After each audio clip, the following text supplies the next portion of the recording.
किसी पर भारी पड़ना और तरस खाना, इन दोनों की इंग्लिश क्या होती है? इसके लिए एक कमेंट आया था हमारे चैनल पर। तो like I always say, your wish my command. करते हैं इसको भी कवर और समझते हैं कि इस चीज को इंग्लिश में क्या कहा जाता है। शुरू करने से पहले आपके अपने learning partners as for Hindi 1 to 1 को अगर अभी तक आपने सब्सक्राइब नहीं किया है तो अब कर दीजिए।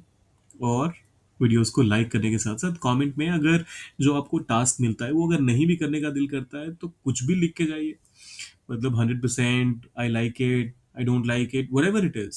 Go ahead, be absolutely candid with your responses there in the comment, and I would love to see and react to each one of your comments there. करते हैं शुरुआत। देखिए, तरस खाना के लिए आप चाहें तो सीधा सीधा खाली पिटी का भी इस्तेमाल कर सकते हैं, और आप ये भी कह सकते हैं to feel pity for someone. अब एग्जाम्पल के तौर पे पहला स्टेटमेंट आता है, मैंने उस अनाथ बच्चे पर तरस खाया।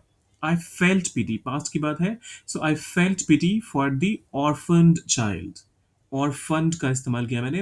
अगर आप यहाँ पर ऑर्फन चाइल्ड भी कहते तब भी चलता, वहां पर ऑर्फन क्या बोलते हैं अपना एडजेक्टिव के तौर पे काम करता, और यहाँ पर ऑर्फन्ड भी एडजेक्टिव के तौर पे ही काम कर रहा है।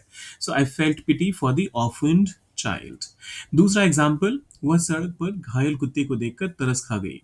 She felt pity for the injured dog. घायल कुत्ता, इंजर्ड डॉग, कहाँ? सड़क पर। सो ऑन द स्ट्रीट, आप चाहें तो ऑन द रोड भी कह सकते हैं, दोनों ही चलेगा। अब यहाँ पर दो चीजें हैं जो बहुत सारे लोग कंफ्यूज होंगे, जिसमें पहला होगा कि क्या ऑन द स्ट्रीट कहा जाता है, इन द स्ट्रीट क्यों ना कहें? अब देखिए, होता क्या है कि आप हिंदी में गलियों में कहते हैं और आपको लगता है कि स्ट्रीट का मतलब सिर्फ गली ही होता है। तो गली के लिए आप ऑन द स्ट्रीट का इस्तेमाल ऑफ कोर्स कर सकते हैं, लेकिन इन द स्ट्रीट का इस्तेमाल बिल्कुल गलत होगा। दूसरी चीज, शी फेल्ट पिटी फॉर, जिसके लिए भी दया आती है आपके मन में, उसके लिए फॉर का इस्तेमाल करते हैं। तो she felt pity for the injured dog on the street. तीसरा एग्जाम्पल कहता है, उसने गरीब परिवार की हालत देखकर तरस खाया। He felt pity for the poor family's condition. हालत देखकर, she sorry he felt pity for the poor family's condition.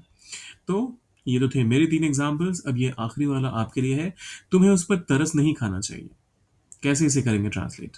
सोचिए और डालिए कमेंट सेक्शन में। जाने से पहले सब्सक्राइब, लाइक और शेयर करके जाइएगा। मिलते हैं जल्दी।